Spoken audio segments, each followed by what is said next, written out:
الحمد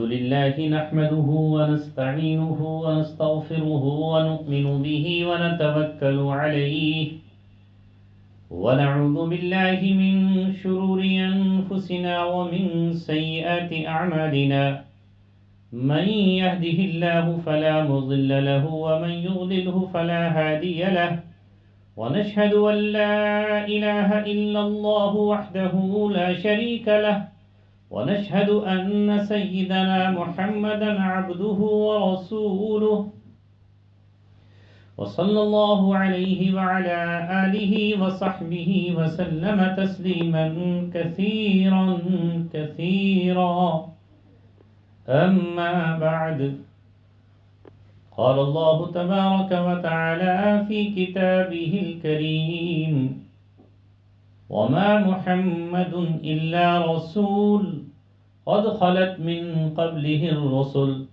فإن مات أو قتل انقلبتم على أعقابكم ومن ينقلب على عقبيه فلن يضر الله شيئا صدق الله العلي العظيم. قال رسول الله صلى الله عليه وسلم من سن سنة حسنة فله أجرها وأجر من عمل بها ومن سن سنة سيئة فله وزرها ووزر من عمل بها أو كما قال رسول النبي صلى الله عليه وسلم.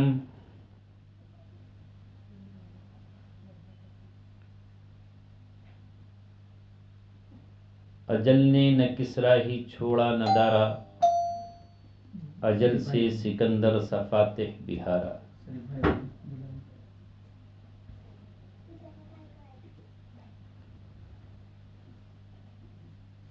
بچھڑا کچھ اس ادا سے کہ رت ہی بدل گئی ایک شخص سارے شہر کو ویران کر گیا. جان ہی دے دی کسی نے آج پائے یار پر مدتوں کی بے قراری کو قرارا ہی گیا.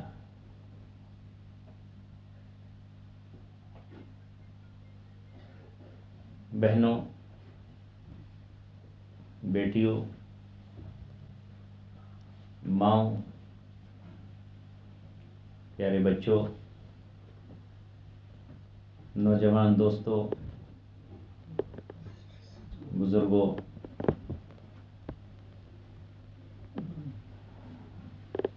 اور عزیز ساتھیوں،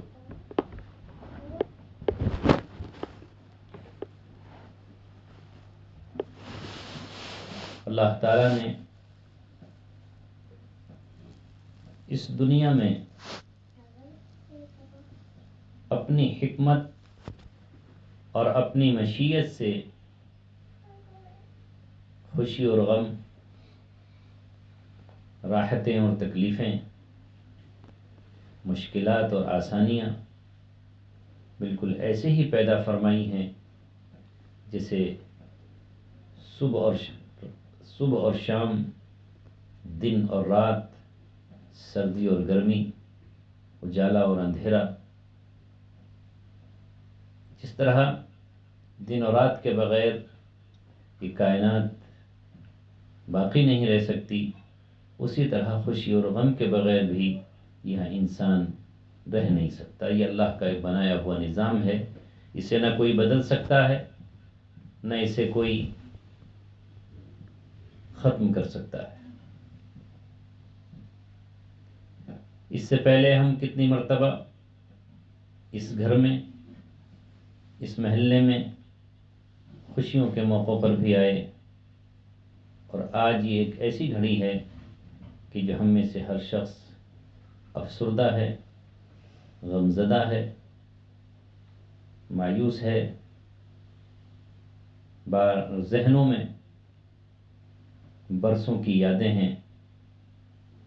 ایک شخصیت ہے جو ہمیشہ گھوم گھوم کر ہمارے ذہنوں میں آتی ہے، وہ حاجی صابر صاحب، جو پرسوں تک حیات تھے اور آج انہیں ہم مرحوم کہنے پر مجبور ہیں. یہ اللہ کا بنایا ہوا ایک دستور ہے. چونکہ اللہ تعالیٰ نے قرآن مقدس میں فرمایا اللہ وہ ذات ہے الذی خلق الموت والحیات لیبلوکم ایکم احسن عملا، جس نے موت کو بھی بنایا ہے اور زندگی کو بھی بنایا ہے. اگر اس نے زندگی دی ہے تو موت بھی ہے. جو شخص زندہ ہے وہ آج اچھی طرح سمجھ لے کہ کل اسے مرنا ہے. جو آج چل رہا ہے ایک دن وہ آئے گا کہ وہ چلنے اور پھرنا اس کا ختم ہو جائے گا، کیونکہ اللہ نے بنایا ہی اس لیے ہے. لیکن موت اور زندگی کو کیوں بنایا ہے اسے آپ اچھی طرح سمجھ لیجئے. خود اللہ نے کہا لیبلوکم، تاکہ وہ تمہیں جانچے، تاکہ وہ تمہارا امتحان لے، تاکہ وہ تمہیں پرکھے. ایکم احسن عملا، کون تم میں اچھے عمل کرتا ہے.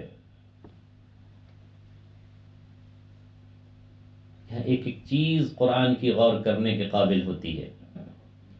یہاں یہ نہیں کہا اکثر عملا، کون زیادہ عبادت کرتا ہے. احسن عملا، کون اچھا عمل کرتا ہے، سب سے اچھا عمل کرتا ہے. احسن کہتے ہیں سب سے حسین کو، سب سے زیادہ خوبصورت کو.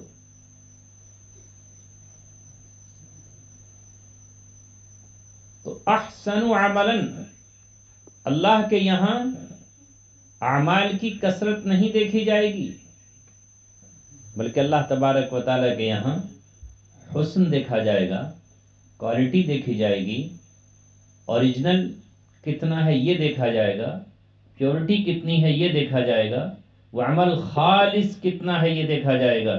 اس لیے فرمایا کہ اللہ نے تم زندگی اور موت بنائی ہے، وہ یہ جانچنا چاہتا ہے کہ تم میں کون بہترین سے بہترین عمل کرتا ہے.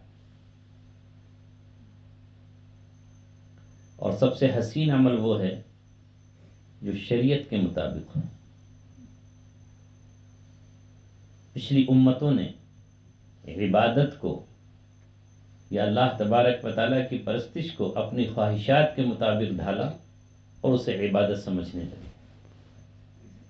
جب نبیوں کے طریقے بدل دیے گئے اور جب رسولوں کی لائی ہوئی شریعت کو بھی تبدیل کر دیا گیا اور اپنے اپنے طریقے لوگوں نے ایجاد کر لیے، تو اللہ تبارک و تعالیٰ نے آخری پیغمبر محمد صلی اللہ علیہ وسلم کو اپنے پاس سے قرآن دیا اور اس شکل میں دیا کہ اس کی حفاظت قیامت تک ہوتی رہے گی کہ یہ ہے چلنے کا طریقہ جو قرآن نے کہا اور جو محمد رسول اللہ صلی اللہ علیہ وسلم نے کیا، وہ ہے سب سے خوبصورت طریقہ. احسن عمل وہ ہے، بہترین وہ ہے.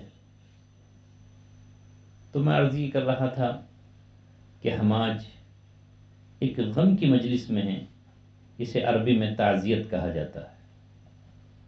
جو خوشی کے موقع پر کوئی پیغام کسی کو خوشی کا دیا جائے اسے تہنیت کہتے ہیں، اسے مبارکبادی کہتے ہیں اور اسے تعزیت کہتے ہیں. ہم جس نبی کو مانتے ہیں اس نبی نے ہمیں ہر چیز سکھائی، خوشیوں کی بھی ہمیں ایک حد بتائی اور غموں کا بھی ہمیں ایک حد بتائی. غم کرنے کی اجازت بھی دی اور زیادہ واویلا کرنے سے ہمیں روکا بھی. ایک زمانہ ہوتا تھا جب نبی پاک صلی اللہ علیہ وسلم رسول نہیں بنائے گئے تھے اور آپ کو قرآن نہیں دیا گیا تھا. اس وقت تک 40 سال میں آپ پر وحی آئی ہے. تو اس سے پہلے لوگوں کے جب کسی کا انتقال ہوتا تو لوگوں نے اپنے طریقے بنا رکھے تھے. کیا کرتے تھے لوگ؟ اگر کوئی بہت بڑا آدمی مرا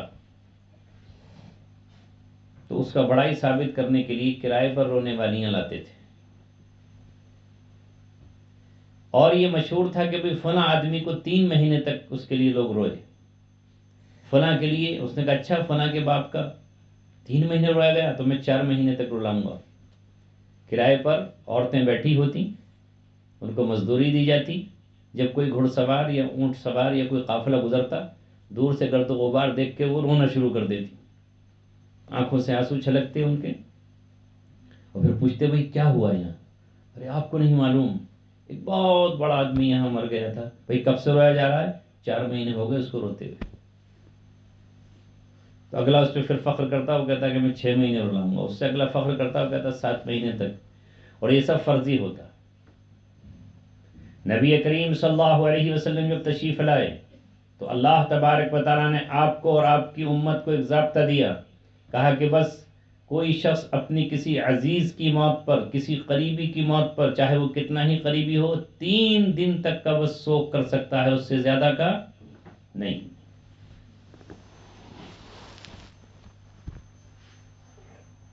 3 دن سے زیادہ نہیں۔ ہاں، سوائے بیوی کے، کہ اس کے شوہر کا انتقال ہو جائے تو وہ 4 مہینے 10 دن تک عدت میں رہے گی اور سوگ کرے گی۔ اس بیچ میں وہ خوشبودار چیزیں استعمال نہیں کر سکتی، بھڑکیلے کپڑے نہیں پہنے گی، خوشبودار تیل نہیں لگائے گی، اور زینت اور اپنے سنوارنے کا کوئی عمل نہیں کرے گی۔ 4 مہینے 10 دن وہ سوگ میں رہے گی۔ لیکن ایسا نہیں کہ وہ کھانا پینا چھوڑ دے۔ باقی تمام عزیز و اقارب کوئی بھی ہوں، 3 دن تک ہی بس سوگ جائز ہے۔ اس زمانے میں لوگ یہ کرتے تھے کہ اگر کسی کا انتقال ہو گیا تو اپنے بالوں کو نوچ رہے ہیں، اپنے رخساروں پر تماچے مار رہے ہیں، اور اپنے کپڑے پھاڑے پھر رہے ہیں، دیوانگی ظاہر کرنے کے لیے، یا اپنی محبت کا ثبوت دینے کے لیے، یا اپنے غم کو بہت زیادہ بڑھا چڑھا کر پیش کرنے کے لیے۔ آپ صلی اللہ علیہ وسلم نے فرمایا من شق الجیوب وضرب الخدود، جس نے گریبان پھاڑے اور جس نے اپنے رخساروں کو پیٹا، فلیس منا، وہ ہم میں سے نہیں ہے۔ آپ نے بتایا یہ آنے اور جانے والی چیز ہے، اس لیے ہمیں حکم دیا گیا کہ جب ہم کوئی غم کی خبر سنیں، موت تو بہت بڑی غم کی خبر ہے کسی کی، اس سے بڑا غم کوئی ہو نہیں سکتا، لیکن آپ صلی اللہ علیہ وسلم فرمایا کہ چھوٹی سی چھوٹی بھی کوئی مصیبت تمہیں آ جائے۔ ایک مرتبہ گھر میں چراغ بجھ گیا تو آپ صلی اللہ علیہ وسلم نے فوراً پڑھا انا للہ و انا الیہ راجعون۔ حضرت عائشہ جو آپ کی اہلیہ ہیں اور ہماری ماں ہیں، انہوں نے کہا کہ اللہ کے رسول یہ آئے اس موقع پر، یہ تو چراغ بجھا ہے، تو موت کے وقت ہم پڑھتے ہیں۔ آپ نے فرمایا نہیں، کوئی بھی صدمہ، کوئی بھی تکلیف ہو، فوراً اس کو پڑھا جائے، جس کا معنی ہے انا، بے شک ہم، للہ، اللہ ہی کے ہیں، وَإِلَيْهِ راجعون، اور اسی کی طرف ہم لوٹ کر جانے والے۔ اسی طرح قبرستان میں جانے کی جو دعا ہمارے نبی نے ہم کو سکھائی ہے، اس میں وہی دعا ہے انتم لنا سلف، تم ہم سے آگے بڑھ جانے والے ہو، وَإِنَّا بِكُمْ لَلَاحِقُونَ، اور ہم بھی پیچھے پیچھے آ رہے ہیں۔ آپ ذرا تصور کیجئے، بھائی ادریس صاحب کی اور والدہ کا انتقال ہوا، اس وقت ہم قبرستان پہنچے، ہم نے یہ دعائیں پڑھی، اب دیکھیے پیچھے سے والد صاحب بھی پہنچ گئے۔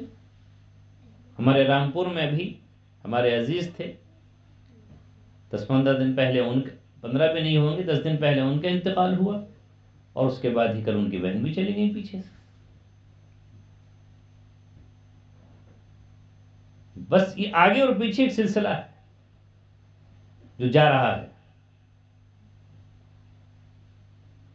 جب کسی میت کے انتقال پر لوگ روتے ہیں، وویلا کرتے ہیں، اور ظاہر ہے وہ ایک فطری بات ہے، رونے کو منع نہیں کیا نبی اکرم صلی اللہ علیہ وسلم نے، اس کو منع کیا ہے کہ کوئی بیان کر کے روئے کہ ہائے سب کچھ تو تم ہی تھے، اب کیا ہوگا، تم ہی گھر چلاتے تھے اب کون چلائے گا، تم ہی کھلاتے تھے اب کون کھلائے گا، تم ہی پہناتے تھے اب کون پہنائے گا۔ اس طرح کی باتیں نہ کی جائیں، کیونکہ کل بھی اللہ تبارک و تعالیٰ کی ذات تھی اور آج بھی اللہ تبارک و تعالیٰ کی ذات ہے۔ رونے کو آپ نے منع نہیں کیا، آنسوؤں کو آپ نے منع نہیں کیا کہ کوئی روئے نہیں، اس طرح کی گفتگو سے منع کیا ہے کہ اس طرح کی باتیں نہ کریں۔ تو جب کوئی روتا ہے اور افسوس کے ساتھ ہے تو اس وقت اسرائیل کہتے ہیں کہ ارے میں اس گھر میں پہلی بار تھوڑی آیا ہوں، ذرا دھیان کرو میں تمہارے دادا کی روح لینے آیا تھا، تمہارے پردادا کی روح میں لے کر گیا ہوں، ان کے والد اور ان کے داداؤں کی روح میں لیتا رہا ہوں، تو مجھے تو اس گھر میں بار بار آنا ہے۔ فکر اپنی کرو۔ میں جتنی بھی گفتگو اس سلسلے میں کرتا چلا جاؤں، وقت بڑھتا چلا جائے گا۔ ایک مومن کے لیے موت تکلیف کا باعث نہیں ہے۔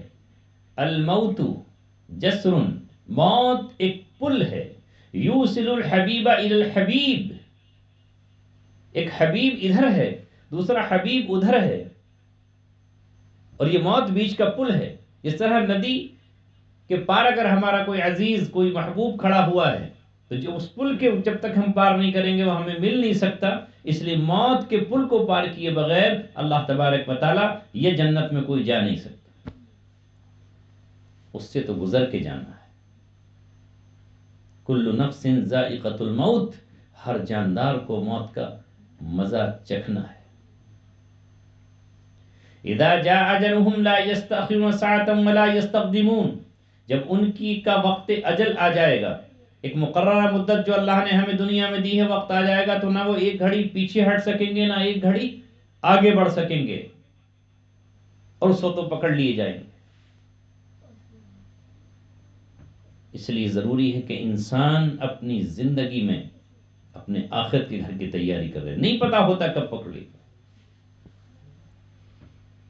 بس کہنے والے کہیں گے اچانک یہ واقعہ پیش آ گیا۔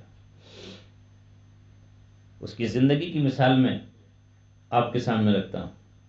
5 فروری جمعے کا دن 2016 میں رامپور سے اپنے چند ساتھیوں کے ساتھ لکھنؤ جا رہا تھا۔ گاڑی چل رہی ہے، اس میں تقریر لگا رکھی ہے، سنتے ہوئے جا رہے ہیں۔ نماز جمعہ پڑھی ہردوئی میں، نماز جمعہ پڑھنے کے بعد پھر نکلے، سفر پہ رواں دواں ہیں، امیدیں، خیال، آرزوئیں، وہاں پہنچیں گے، فلاں سے ملاقات ہوگی، تقریر کریں گے، صبح واپسی ہوگی۔ میری تھکن کی وجہ سے آنکھ لگی، اچانک ڈرائیور نے بریک لگایا، اور جیسے ہی بریک لگایا تو مجھے سامنے بیریکیڈنگ نظر آئی، اس طرح پولیس چیکنگ کرتے وقت گاڑیوں کو روکنے کے لیے لگاتی ہے۔ میں نے سمجھا کہ عموماً عام طور سے سڑک پہ چیکنگ ہوتی رہتی ہے، اسی طرح کی چیکنگ ہوگی، اس کے بعد ہم باہر نکل جائیں گے۔ لیکن یہ معلوم کیا تھا، جیسے ہی وہ گاڑی رکی، چاروں طرف سے اس کو پولیس نے گھیر لیا، اور ایک شخص نے میرا بازو پکڑ کر کہا مفتی عبدالسمیع، میں نے کہا جی، بس فوراً اس نے اتار لیا، اور اب آنکھوں کے آگے اندھیرا چھا گیا، اور لگا کہ اب ہمیں کسی اور دنیا میں لے جایا جائے گا۔ جو مہلت تھی وہ ختم، شام ہوتے ہوتے ہم کسی اور کی گرفت میں تھے، اور اب سوائے خوف، وحشت، دہشت، افسوس، پریشانی کے کوئی اور چیز نہیں تھی۔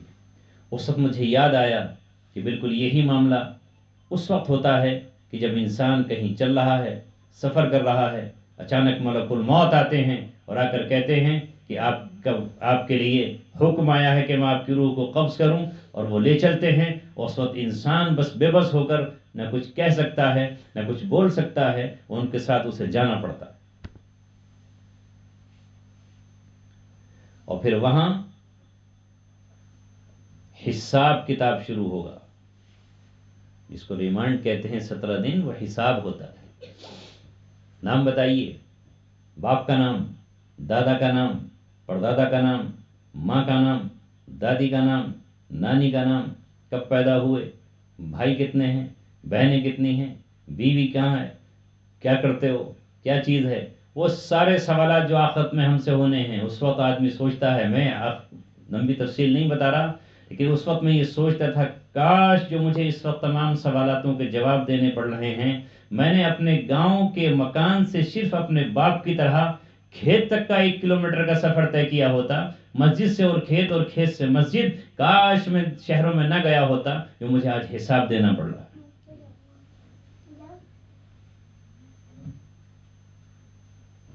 بتاؤ حیدرآباد گئے تھے تو کس کے یہاں ٹھہرے؟ کس نے تم کو پہلی بار دعوت دی؟ پھر اس کے بعد کب گئے؟ احمد آباد گئے تھے تو پہلی مرتبہ کس کے ساتھ گئے تھے؟ کون آپ کے ساتھ تھا؟ وہاں کس نے بلایا تھا؟ کھانا کس کے یہاں کھایا تھا؟ تقریر کی تھی تو کیا کی تھی؟ اس تقریر میں کیا کیا باتیں کہی تھی؟ حساب دو۔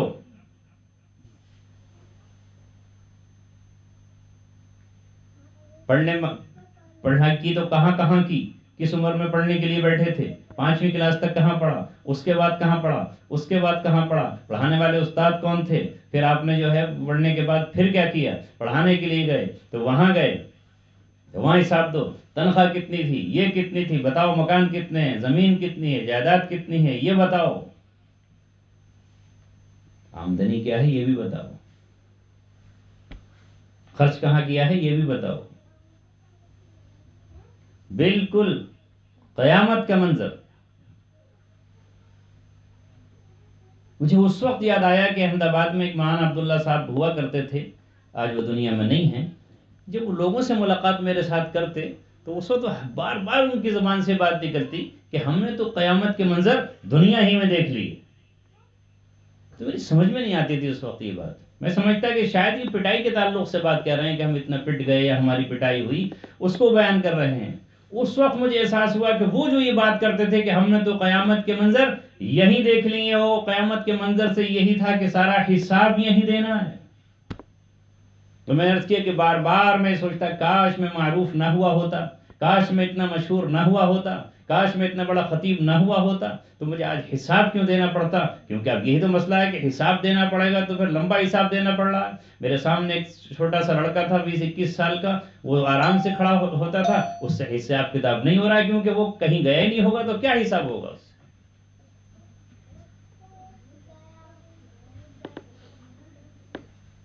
اب قیامت یاد آتی، پتہ چلا فلاں تو چلا گیا یہاں سے حساب کتاب دے کر، ارے ہم کب نپٹیں گے؟ نہیں معلوم 25 دن لگیں گے، نہیں معلوم 27 دن لگیں گے۔ ہمیں تو کسی نے بتایا تھا کہ جتنا چاہے اس میں روکا جا سکتا ہے، آپ کو کبھی فلاں حساب باقی ہے، ابھی فلاں چیز باقی ہے۔ فلاں آدمی سے ملے تھے تو بتاؤ اس کا رنگ کیسا تھا، قد کتنا تھا، کپڑے کون سے پہنا ہوا تھا؟ اب کہاں کیسے بتائیں؟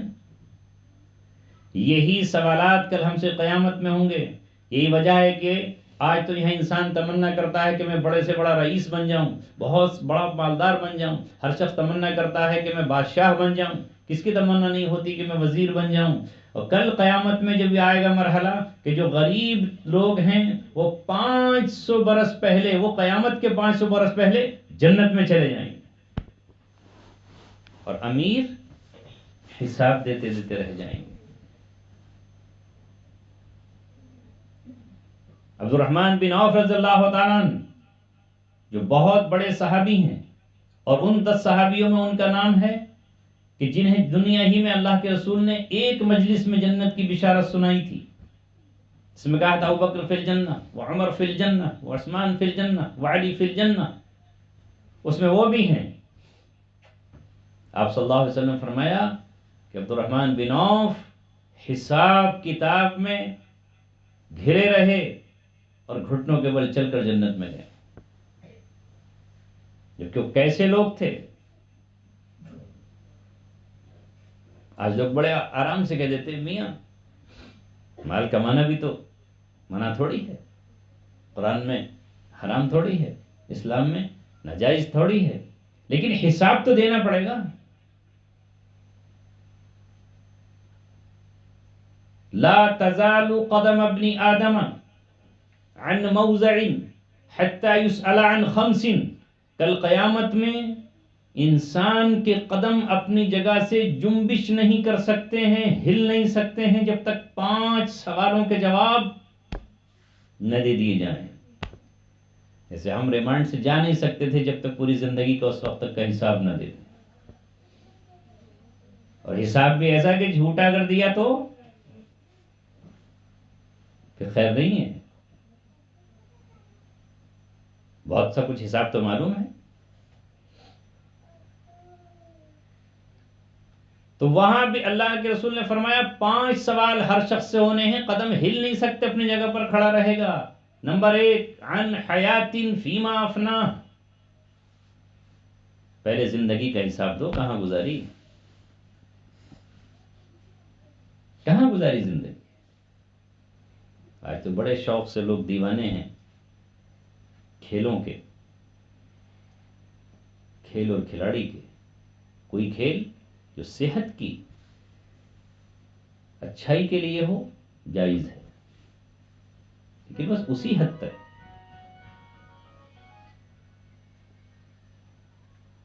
آج لوگ کیا کیا مشغلے انجام دے رہے ہیں. کل قیامت میں پوچھا جائے گا زندگی کہاں گزاری، بتاؤ، کچھ دینا پڑے گا نا حساب. وعن شباب فیما ابلاہ، دوسرا سوال ہے جوانی کہاں گزاری. اس جوانی میں کیا کیا؟ یہ جوانی ظلم و ستم کی یہ کمزوروں پر، صرف ناچ گانے کی محفلوں میں جوانی گزرتی رہی، گزری کہاں جوانی یہ بتاؤ. دوسرا سوال وعن مال، مال کے بارے میں ایک سوال نہیں ہے، دو سوال ہیں. ہر چیز میں ایک سوال ہے. جوانی کہاں گزاری، عمر کہاں گزاری، علم جو تم نے حاصل کیا تھا اس کے بارے میں کیا کیا، کیا فائدہ اٹھایا تم نے، اس پہ کتنا عمل کیا، وہاں بھی ایک ہے. لیکن مال کے بارے میں دو سوال ہیں. وعن مال من این اکتسبہ وین انفقہ، کہاں سے کمایا اور خرچ کہاں کیا. مال آیا کہاں سے، یہی ہم سے سوال تھا آپ کے پاس. پیسہ آیا کہاں سے، جائز راستوں سے آیا، ناجائز راستوں سے، باہر سے تو نہیں آیا، حوالے کے ذریعے تو نہیں آیا، غیر قانونی تو نہیں آیا. اگر آیا غیر قانونی دفعہ لگے گی 17 اور 16، یہ بھی جرم ہے. پھر یہ مال آپ کے پاس آیا بالکل جائز طریقے سے آیا، لیکن قانون کے خلاف تو آپ نے استعمال نہیں کیا. جو دستور، جو قانون ہم نے بنایا ہے اس کے خلاف تو آپ نے اس مال کو خرچ نہیں کیا. اگر کیا ہے تو سزا ہوگی، یہ جرم ہے. یہی اللہ تبارک و تعالیٰ کل قیامت میں پوچھے گا کہ مال کہاں سے کمایا اور کہاں خرچ کیا. تو فلمی دنیا میں ناچنے گانے والیاں، اپنے جسم اور آبرو کو بیچنے والیاں کیا جواب دے پائیں گی، کیسے کمایا. اللہ کا دیا ہوا حسن، یا اللہ کی دی ہوئی آواز، یا اللہ کا دیا ہوئی نعمتوں کو کہاں استعمال کیا. اس لیے انسان کو پیشہ اختیار کرتے وقت یہ سوچنا ضروری ہے کہ وہ جو کما رہا ہے وہ جائز بھی ہے کہ نہیں. جہاں چاہو بچے کو بھیج دو، جو چاہو اس کے ہاتھ میں پکڑا دو، وہ جائز ہے یا نہیں، وہ حلال ہے یا حرام. مال آ رہا ہے کہاں سے آ رہا ہے.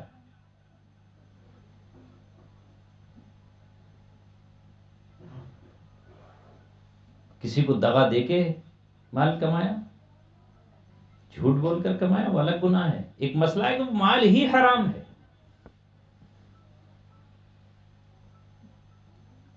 اب مال بالکل جائز طریقے سے کمایا، حلال روزگار، کوئی وہ نہیں، لیکن اگر خرچ وہاں کیا جہاں اسلام نے منع کیا ہے تو اس کا بھی جواب دینا ہے، اس کا بھی جواب دینا ہے. تو میں عرض کر رہا تھا کہ یہ دنیا کا ہمارا ٹرائل گزرا، یہ آخرت کا پورا ٹرائل. کہاں جاتے ہیں ہم کہ دنیا میں حساب دینے پڑ رہے تو آخرت میں بھی دینا پڑے گا. اور وہ آخرت کا حساب اگر نہیں دے پائے، اگر کسی نے جائز کمایا دے دیا، صاحب اتنا ہے ہی نہیں ہمارے پاس، آئے نہیں کوئی نہ جائز، چلو کوئی بات نہیں، ختم. تو مال کے بارے میں بھی دو سوال ہیں. اور یہ مال اللہ تبارک و تعالیٰ کی نعمت ہے، ایسا نہیں کہ جب یہ آگے آتے اسے لٹائے چلے جاؤ. اس لیے قرآن نے کہا ان المبذرین کانوا اخوان الشیاطین، فضول خرچی کرنے والے شیطانوں کے بھائی ہیں. مال آ گیا تو کہیں بھی خرچ کریں، جس چیز سے ضرورت پوری ہو رہی اس سے زیادہ کا کیوں خرچ. اس کا بھی حساب دینا پڑے گا۔ مشہور واقعہ ہے کہ نبی پاک صلی اللہ علیہ وسلم بھوک سے بے قرار ہو کر کے مسجد نبوی پہنچے، دوپہر کا وقت ہے، تھوڑی دیر میں دیکھا کہ ابوبکر صدیق رضی اللہ تعالیٰ عنہ بھی گرمی کے عالم میں وہیں پہنچے، ابوبکر صدیق رضی اللہ تعالیٰ عنہ کے بعد حضرت عمر رضی اللہ تعالیٰ عنہ بھی وہاں ہی پہنچے۔ حضرت عمر رضی اللہ تعالیٰ عنہ نے حضرت صدیق سے پوچھا کہ آپ یہاں کیسے آئے ہو؟ تو انہوں نے کہا کہ ما اخرجنی الا الجوع، مجھے کسی چیز نے گھر سے نہیں نکالا سوائے بھوک کے، بھوکا تھا، گھر میں کچھ نہیں تھا، اس لیے میں یہاں مسجد میں آ گیا کہ اتنا وقت اللہ اللہ کر کے گزار لوں۔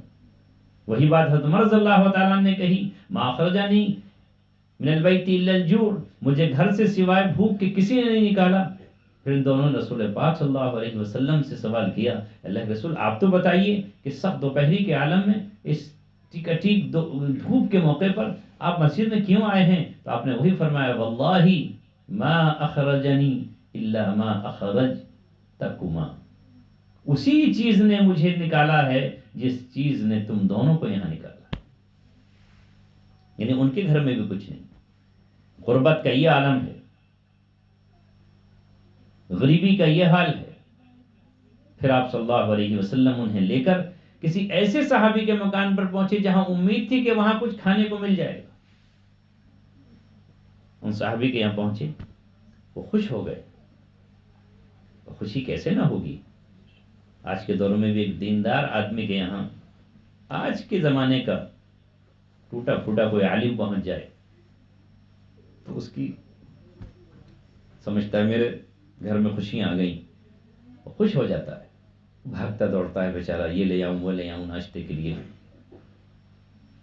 کچھ تو خدمت کر لوں۔ تو رسول پاک صلی اللہ علیہ وسلم جس کے یہاں پہنچ جائیں، اس صحابی کے، اس کا کیا عالم ہوگا؟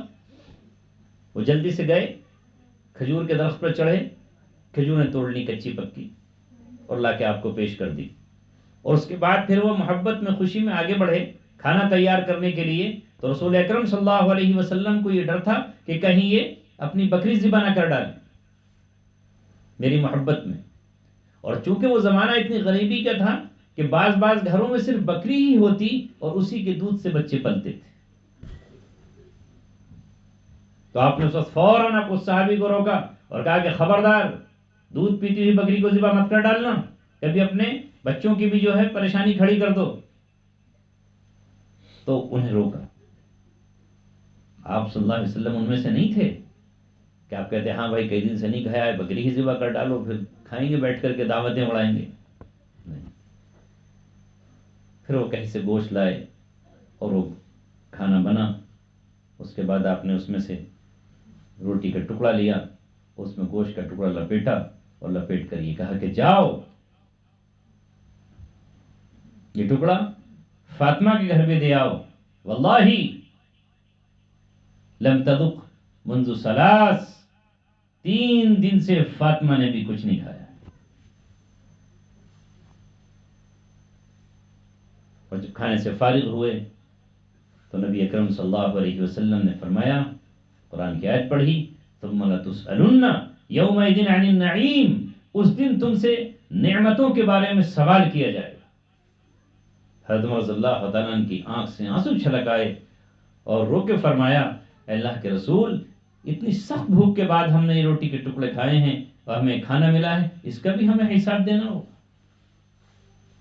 آپ نے فرمایا ہاں اے عمر، جو پیر جوتا پہنتا ہے جس کی وجہ سے تلوا تکلیف سے محفوظ رہتا ہے، اس جوتے کا بھی حساب دینا ہوگا۔ نعمت ہے اللہ تبارک و تعالی، سوائے اس نعمت کے کہ جس کا آپ شکریہ ادا کر دیں، تبھی ہمیں حکم ہے کہ ہر نعمت کے ادائیگی پر ہم الحمدللہ کہیں، سبحان اللہ کہیں، اللہ کی حمد و ثنا و شکر کریں، اور کھانا کھانے کے بعد ہم دعا پڑھیں، الحمدللہ الذی اطعمنا وسقانا وجعلنا من المسلمین۔ اب کھانے کا ایک طرح سے حق ادا ہوا کہ ہم نے اللہ کا شکریہ ادا کر دیا۔ یہ کہنے کا مقصد یہ ہے کہ جو اللہ تعالیٰ نے جن کو مال دیا ہے، وہ مال اللہ تبارک و تعالیٰ کا فضل ہے، اس کا انعام ہے، اس کی عطا ہے، اگر اس کو بھی وہ صحیح طریقے سے خرچ نہیں کرے گا، ناجائز طریقے پر خرچ کیا تو اسے حساب دینا ہی پڑے گا. اور اگر غلط جگہ بھی خرچ نہیں کیا لیکن فضول خرچی کی ہے تو اس کا بھی حساب دینا ہو. جتنی ضرورت تھی بس اتنا ہی. پھر اس میں دوسروں کا حق ہے. وفی اموالہم حق معلوم، ان کے مالوں میں مقررہ حق ہیں. للسائل والمحروم، ایک تو وہ ہے جو مانگتے مانگتے آپ کی چوکھٹ تک آ گیا، اس کی غریبی آپ کے دروازے تک لے آئی، اور وہ آج اپنی خودداری قربان کر چکا. اب صبر کا پیمانہ اس کا چھلک چکا، اب برداشت کرنے کی طاقت ختم ہو گئی، تو وہ آپ کے پاس آ کے سوال کرتا ہے کہ بھی مجھے کچھ عنایت کر دو. یہ تو سائل ہے. اور کچھ وہ لوگ ہیں جو ابھی بھی اپنی پھٹی ہوئی چادر میں اپنی خودداری کو دبائے ہوئے ہیں اور اپنی بھوک کو چھپائے ہوئے ہیں. وہ سوال نہیں کرتے لیکن ان کے حالات یہ بتا رہے ہیں کہ وہ مستحق ہیں. تو اللہ فرماتا ہے کہ ان کا بھی تمہارے مالوں میں حق ہے، اور جو تم سے سوال نہیں کرتے ان کا بھی حق ہے.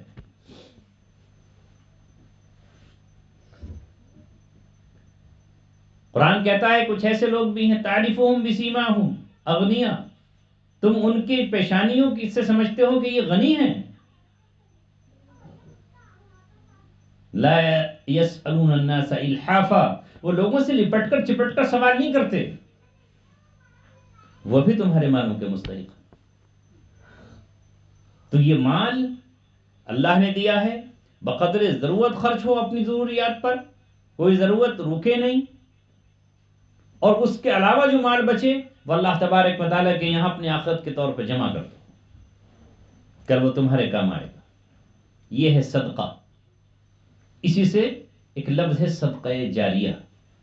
ایک حدیث میں نبی پاک صلی اللہ علیہ وسلم نے فرمایا کہ اذا مات الانسان انقطع عملہ، جب انسان مر گیا اس کا عمل ختم. تو ختم ہے نا. میں نے ایک کتاب پڑھی، کتاب الروح ابن قیم رحمۃ اللہ علیہ کی. اس میں کچھ مردوں کو کچھ لوگوں نے خواب میں دیکھا ہے، تو ان کی کچھ باتیں انہوں نے بیان کی. تو بعض مردوں نے انہوں نے پوچھا کہ بھئی آپ پر کیا گزر رہی ہے؟ تو انہوں نے کہا کہ بالکل اللہ نے ہمارے ساتھ رحم کا معاملہ فرمایا، بہت اچھی حالت میں ہیں، ہم ٹھیک ہیں، لیکن ہمیں یہ حسرت ہوتی ہے، زندہ لوگوں کی طرف ہم دیکھتے ہیں تو ہم کہتے ہیں لوگوں تمہیں 2 رکعت نماز پڑھنے کی جو مہلت ملی ہوئی ہے وہ بہت بڑی نعمت ہے، ہم آج اس سے محروم ہیں. عمل تو ختم ہو گیا نا، وہ نماز پڑھنا چاہیں گے تو اس نماز کا کچھ تو نہیں ہے. تو آج انسان کو یہاں مہلت ملی ہوئی ہے کہ وہ اپنے مال سے جنت خریدے، اپنے مال سے وہ اپنے درجات کو بلند کرے، اپنا مال اللہ کے راستے میں خرچ کر کے وہ مستحق بنے اجر و ثواب کا. یہ مہلت ہے. جس کی موت آ گئی اسے مہلت کہاں ہے؟ وہ تو اب ایک مرتبہ سبحان اللہ بھی نہیں کہہ سکتا، الحمدللہ بھی نہیں کہہ سکتا. اذا مات الانسان انقطع عملہ، اس کا عمل ختم. الا ثلاث، مگر 3 چیزیں ایسی ہیں اگر وہ کر چکا ہے یا اس کے پاس اللہ کی طرف سے ہیں تو وہ جاری رہیں گے. کیا ہے؟ او صدقۃ جاریہ. الا ثلاث، صدقۃ جاریہ، ایک ایسا صدقہ کر کے گیا جو جاری ہے. نہر کھدوائی چل رہی ہے، اب اس سے جتنے انسان پانی پیئیں گے، جتنے جانور پانی پیئیں گے، جتنے چرند اور پرند پانی پیئیں گے، جتنے حیوان پانی پیئیں گے، جتنے پرندے پانی پیئیں گے، جتنی زمینیں سیراب ہوں گی، وہ سارا کا سارا ثواب اسے اس وقت تک ملتا رہے گا جب تک کہ وہ نہر جاری رہے. حضرت عثمان رضی اللہ تعالیٰ عنہ، اللہ نے ان کو مال عطا کیا تو مال انہوں نے نبی پاک صلی اللہ علیہ وسلم کے مرضی اور اشاروں پہ چھڑک دیا. بہت کمی تھی اس زمانے میں مدینے میں پانی کی، کھارے پانی ہوتے تھے، کنویں نہیں تھے. ایک یہودیوں کا کنواں تھا، اس سے جا کے پانی لاتے تھے. آج کی نسل تو کیا جانے، اس کے اوپر اللہ نے سب کچھ دے رکھا ہے. ویسے تو ہینڈ پمپ چلانے کی بھی ضرورت نہیں ہے، ٹوٹی کھولی اور پانی آ رہا ہے. اب ٹوٹی کھولنے میں بھی دقت انسان کو محسوس ہو رہی ہے. جتنا مال اللہ نے دیا ہے تو ایسے شاور خرید کر آتا ہے کہ یوں ہاتھ لگاؤں وہ فٹ سے پانی گرے. ٹونٹی کھولنا بھی نہیں چاہ رہا. وہاں کنویں پر جانا پڑتا تھا. یہ تو آپ نے بھی دیکھا ہے, ہم نے اپنے زمانوں میں دیکھا ہے, بیچ گاؤں میں کنویں ہوا کرتے تھے اور لوگ اس کنویں سے جا کر کے پانی لاتے تھے. اور آج بھی ایسے علاقے ہیں ہندوستان میں جہاں 5-5 کلومیٹر سے عورتوں کو پانی لانا پڑ رہا ہے. ہماری عورتیں اللہ کا احسان ادا کریں, مرد احسان ادا کریں. راجستھان کے علاقے میں آج بھی دیکھیں آپ 3-3 4-4 کلومیٹر سے پانی لانا پڑ رہا ہے. پورا دن اسی میں ان کا گزر جاتا ہے. اس مدینے میں یہ عالم تھا کہ پانی نہیں تھا. یہودیوں کے کنویں پر مسلمان عورتیں جاتی تو پانی بھرنے نہیں دیتے, دھکے دے کر بھگا دیتے. آپ صلی اللہ علیہ وسلم بھی مال نہیں تھا, لیکن حضرت عثمان سے کہا کاش کوئی اس کنویں کو یہودی سے خرید دیتا اور مسلمان بیٹیوں اور مسلمان بچیاں وہاں سے گھر میں پانی لے آتی. عثمان رضی اللہ تعالیٰ عنہ یہودی کے پاس گئے اور اسے جا کر کہا کہ میں تیرا اس کنویں کو خریدنا چاہتا ہوں, قیمت بتا. وہ سمجھ گیا کہ ان کے پاس ہے نہیں پانی اور اس وقت منہ مانگی قیمت ہی دے کر جائے گا. بہت زیادہ اس نے قیمت بڑھا دی. تو حضرت عثمان رضی اللہ تعالیٰ نے کہا چل آدھا کنواں خرید لیتا ہوں, آدھا تم لوگوں کا آدھا میرا. پہلے آدھا خریدا, اس میں پھر پریشانی آنے لگی کیونکہ طاقتور تو پھر لینے نہیں دیتا نا. پھر حضرت عثمان رضی اللہ تعالیٰ گئے اور پورا کنواں خرید لیا اور پورا کا پورا کنواں مسلمانوں کے لیے وقف کر دیا. کیا نیت تھی, کیا خلوص تھا. 2012 میں جب میں عمرے پر گیا تو الحمدللہ اس کنویں کی میں نے اپنی آنکھوں سے زیارت کی. آج بھی اس کنویں سے پانی ہینڈ پمپ کے ذریعے پورے مدینہ میں سپلائی ہو رہا ہے. یہ مثال دی ایک صدقہ جاریہ. دوسری چیز ہے او ولد صالح یدعو له, کچھ نے اپنی اولاد چھوڑی جو اپنے ابا کے لیے دعائیں کرتی ہے, ماں کے لیے دعائیں کرتی ہے. قرآن نے یہی کہا ہے کہ ماں باپ کے جو حقوق ہے تمہارے سامنے ان میں سے کیا ہے وَقُلْ رَبِّ ارْحَمْهُمَا كَمَا رَبَّيَانِي صَغِيرًا. جب اللہ سے کہو دعا مانگو اپنے باپ کے لیے تو یہ دعا کرو اے میرے رب ان پر ایسے ہی رحم فرما جیسے انہوں نے بچپن میں مجھ پہ رحم کیا. یہ نہیں جانتا بچپن کو, اسے کیا معلوم, یہ تو 5 سال میں جا کے کہیں سے شعور آتا ہے. 6 مہینے کے بچے کو کیا شعور, 1 سال کے بچے کو کیا شعور کہ ماں نے اس کے لیے کیا کیا تھا. وَقُلْ رَبِّ ارْحَمْهُمَا كَمَا رَبَّيَانِي صَغِيرًا. تو اپنے رب سے یہ کہے کہ اے رب تو ان پر ویسا ہی رحم فرما جیسا کہ انہوں نے بچپن میں میری تربیت کی تھی. یہ وہی جان سکتے ہیں جن کے آنگن میں معصوم ننھے پودے ننھی کلیاں ہیں. آپ نے خود اس راہوں سے آپ گزرے ہیں, ہم گزرے ہیں. ایک ماں پوری رات اپنے بچے کو گود میں لیے رہتی ہے اور سینے سے چمٹائے رہتی ہے. وہ جب ادھر درد سے کراہتا ہے تو ادھر دوسری طرف سینے سے لگا لیتی ہے, پھر ادھر چیختا ہے تو ادھر سینے سے لگا لیتی ہے. پہلو بدلتی ہے, کبھی ٹہلنے لگتی ہے, کبھی ادھر جاتی ہے, کبھی اس کے ہاتھ میں کھلونا دیتی ہے اور اسے چباتی ہے. یہی وجہ ہے کہ باپ وہ نہیں کرتا, وہ تو تھوڑی دیر کے بھی لیے برداشت نہیں کر پاتا, ڈانٹ لگا دے گا اور زیادہ بن پڑی تو ذرا تھپڑ بھی مار دے گا. کائے کو چیخے جا رہا, کیوں رو رہا ہے, چپ. ماں ایسا نہیں کرتی.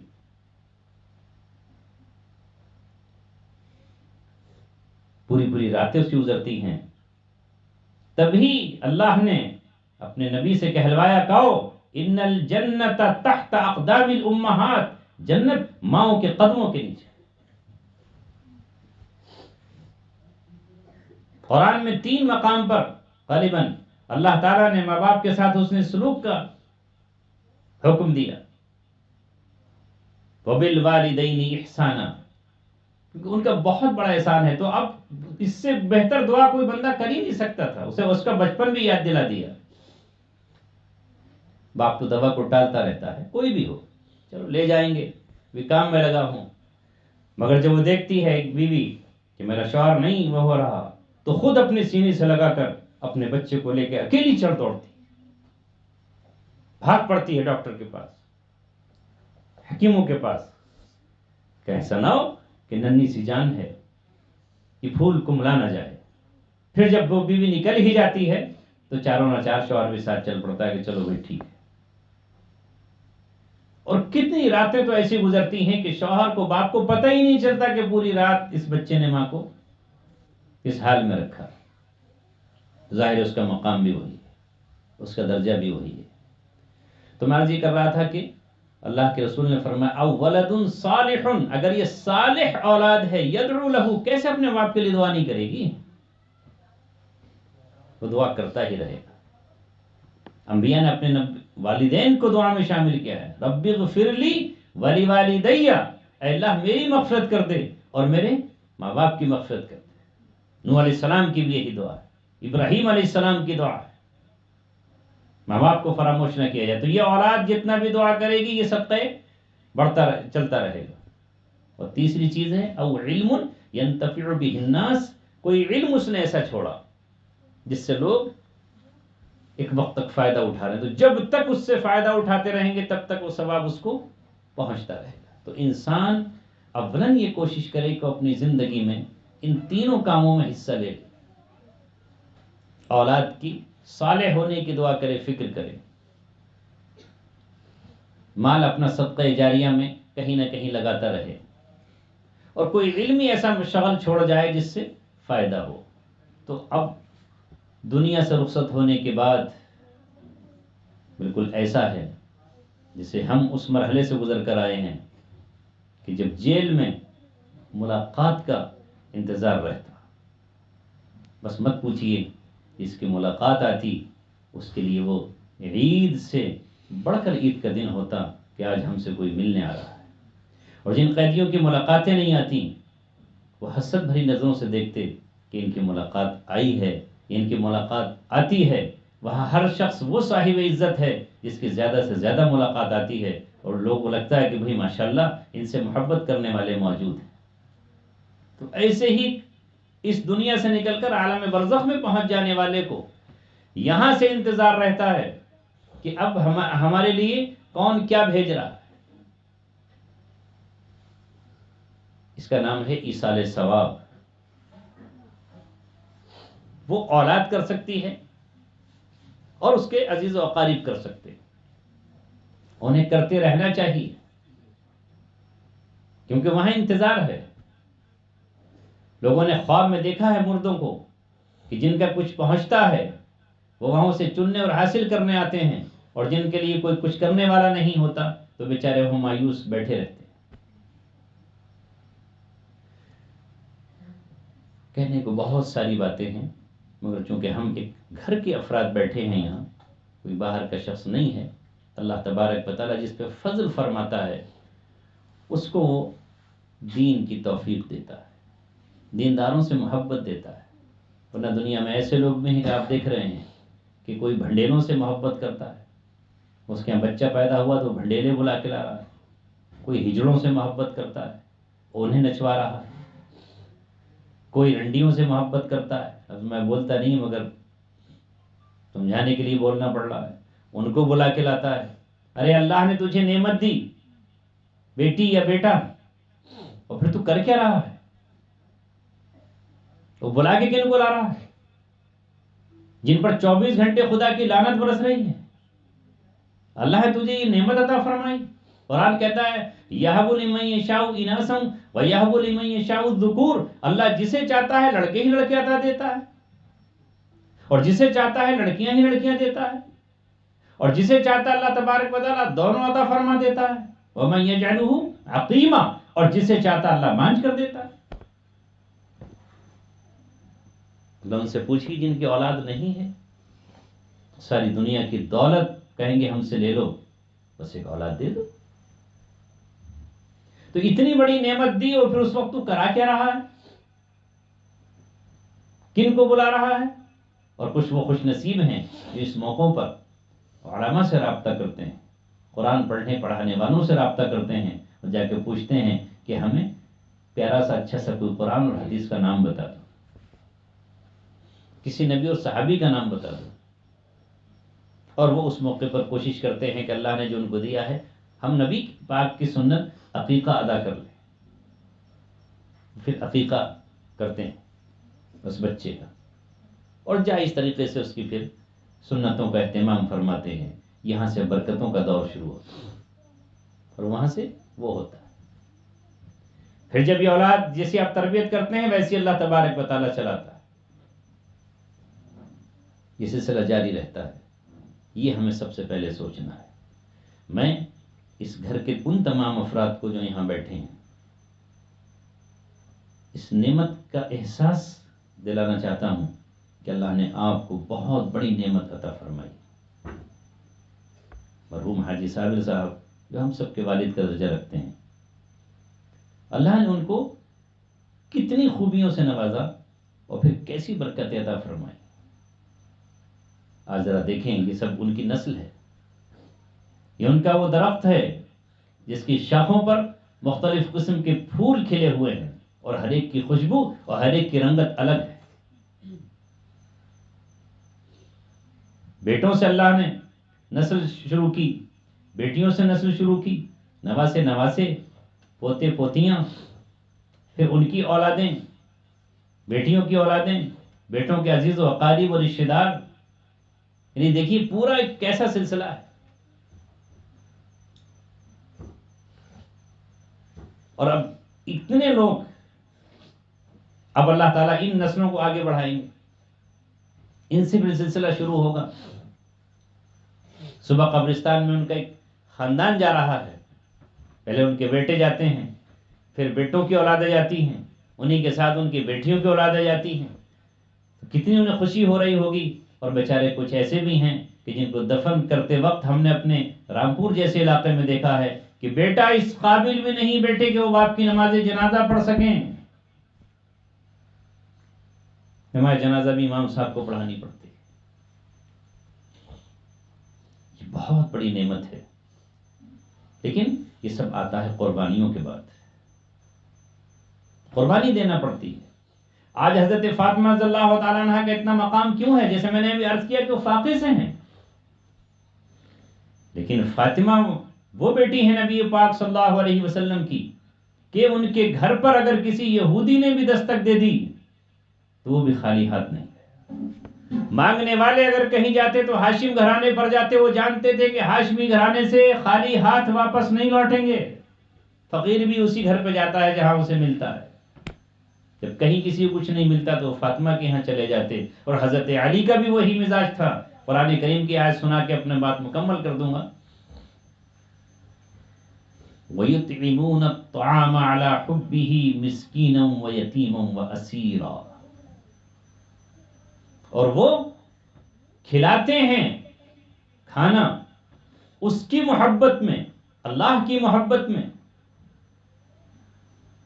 مسکیناً کسی مسکین کو، ویتیماً کسی یتیم کو، اسیرا اور کسی قیدی کو. روایت میں آتا ہے کہ آیت حضرت علی رضی اللہ تعالیٰ عنہ کی شان میں اتری. روزہ رکھا، کھانا کھانے کے لیے بیٹھے، ابھی افطار کرنے ہی والے ہیں، اتنا ہی کھانا ہے جس سے افطار ہو جائے کہ کسی مسکین نے صدا لگا دی، مسکین ہوں، ہے کوئی اللہ کے نام پر کھانے کے لیے. آج تو لوگ پیسہ مانگتے ہیں، کل لوگ بیچارے کھانا ہی مانگتے تھے، کھانے نہیں ملتا تھا. اٹھے کھانا اس کو دے دیا، پھر روزہ رکھ لیا. اگلے دن پھر کھانے کے لیے بیٹھے تو یتیم آ گیا، باپ مر چکے، کوئی کمانے والا نہیں ہے، معصوم ہوں، مجھے بھی کوئی مزدوری پہ نہیں لے سکتا ہے. اے ہاشمی گھرانے کے چشم و چراغ، اے نبی کے داماد، اے حضرت فاطمہ کے شوہر، مجھے کچھ مل جائے گا. دو دن فاقہ کل کا بھی ہے، روزہ بھی ہے. اٹھے اور جا کر یہ کھانا پھر اس کو دے دیا. 30 دن قیدی آ گئے،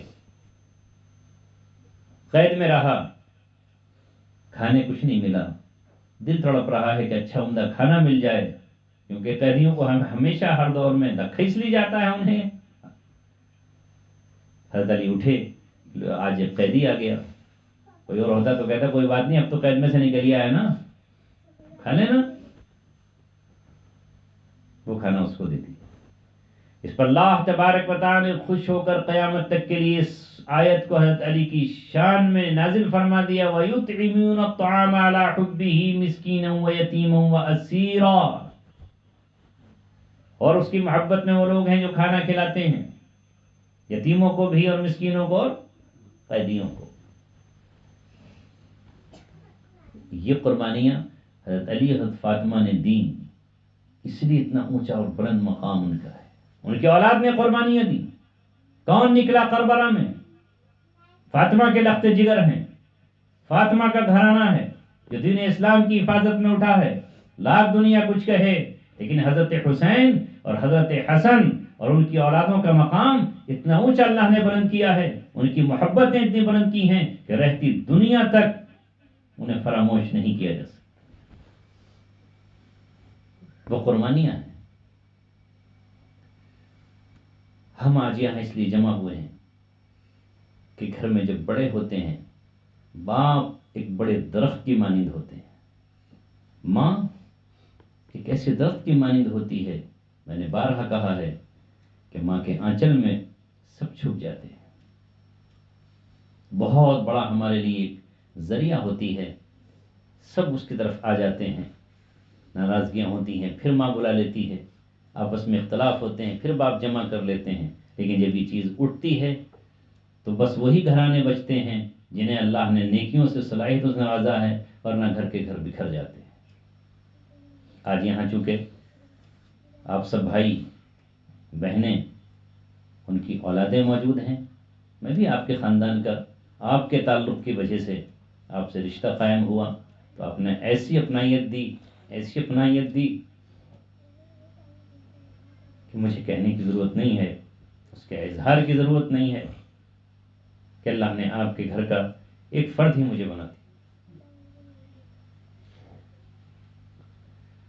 تو آپ حضرات سے میری گزارش ہے، یہ بھی ہو سکتا تھا کہ حاجی صابر صاحب اس وقت دنیا سے چلے جاتے جب میں قید میں ہوتا، مگر جب کبھی بھی وہ ہوتے ادریس بھائی فون کراتے، بڑی اس کے ساتھ وہ محبت کے ساتھ مجھے دعائیں دیتے اور ان کی ہچکی بن جاتی اور روتے روتے یہ کہتے بہت آپ کے لیے دعائیں کر رہا ہوں، بہت دعائیں کر رہا ہوں.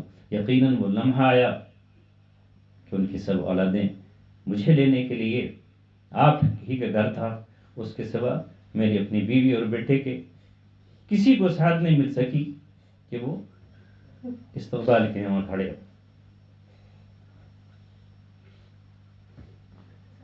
اس نعمت پر ہم جتنا شکریہ ادا کریں اتنا کم ہے. پھر وہ میرے گھر پہنچے، حالانکہ ہمارا تعلق کہاں سے کہاں ہے. کوئی اور ہوتا تو کہتا چلو بچے تو پہنچ ہی گئے ہیں، مفتی صاحب کبھی آئیں گے تو ملاقات ہو جائے گی. لیکن کہا نہیں، عزیز بھائی نے کہا ابا جی بھی یہاں آ رہے ہیں. وہ اس مقام پر پہنچے جہاں کبھی ہمارے والد ہوا کرتے تھے، اور پھر چلتے چلتے کیسی بات کہتی کہ دہلی جانے سے پہلے ادھر سے سنبھل سے آپ گزر کے جائیں، تو ہمارے یہاں آپ کو آنا ہے. کتنے لوگ اب ہمیں اپنے گھر بلا رہے ہیں، منع کر دیتے ہیں ہم نہیں آ پائیں گے. کتنے لوگ رشتے دار ہمارے اپنے کہہ رہے ہیں، سگی بہنوں کے پاس نہیں جا پایا، ہم ذوالفین کے پاس نہیں پہنچ پائے. لیکن انہوں نے جب کہا کہ نہیں آپ کو سنبل سے گزر کے جانا ہے تو یہاں انکار کی گنجائش ہی نہیں تھی، اور میں ادھر سے گیا. بہرحال ہم سب کی خوش نصیبی کہ آخری وقت میں جانے سے پہلے انہیں میری رہائی بھی ملی اور پھر ملاقات بھی ملی، دعائیں ملیں، یہ سب کچھ ہمارے سے ہوا. میری بس آپ حضرات سے گزارش یہ ہے کہ وہ جو گلشن اور جو چمن انہوں نے چھوڑا ہے، اس کا ہر پھول بہت ہی عجیب خوشبو اپنے اندر لیے ہوئے ہے. اللہ نے انہیں بہویں بھی ایسی عطا فرمائی. میں کسی ایک کی تعریف کروں تو کوئی دوسری یہ نہ سوچے کہ فلاں کی مفتی صاحب نے تعریف کر دی. ہمارے ہر جو بھائی ہے اس میں سے ہر ایک میں سے سب بہترین. اور بھائی ادریس نے جس طرح قربانی دی اس میں بھی ان کے بھائیوں کا بھی ان کا ساتھ ہے، ایسا نہیں کہ اکیلے یہ کر پاتے. اور خاص طور سے ان کی جو اہلیہ ہیں ان کی بہت بڑی قربانی ہے. اور تاریخ میں جب یہ کہا جاتا ہے کہ کوئی بھی شخص اس وقت تک بڑا نہیں بنا جب تک اس کے پیچھے کسی نہ کسی عورت کا ہاتھ نہ ہو. کوئی مرد کبھی کامیاب نہیں ہو سکتا جب تک عورت پیچھے سے، چاہے وہ بیوی ہو اور چاہے وہ ماں ہو اور چاہے وہ بہن ہو اور چاہے وہ بیٹی ہو، اس کا سہارا نہ بن جائے۔ اگر وہ اپنے شوہر کے پیروں میں زنجیر ڈال دے، وہ بیچارہ کیا کر پائے گا؟ نیکیاں کر کے بھی نہیں کر پائے گا، کسی کی مدد چاہتے ہوئے بھی نہیں کر پائے گا۔ وہ گھر بگڑ گئے جن کی عورتیں اچھی نہیں ملی۔ اس لیے اللہ کے رسول نے فرمایا کہ نیک بیوی کا مل جانا سب سے بڑی نعمت ہے اس دنیا میں۔ اگر شیطان ہمیں ورغلاتا ہے کہ اس کا کاروبار آگے نکل گیا اور اس کا روزگار بہت آگے بڑھ گیا، ہم پیچھے رہ گئے، ایسا نہیں ہے۔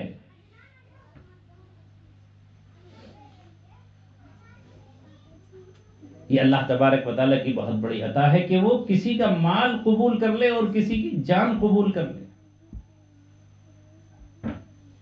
تو اس میں آپ حضرات کو اب جو چھوٹے ہیں وہ بڑوں کا ادب اور احترام اسی طرح کریں جس طرح کل باپ کی موجودگی میں کرتے تھے، اور بڑے اپنے چھوٹوں سے اسی طرح شفقت کریں جس طرح کل کرتے تھے۔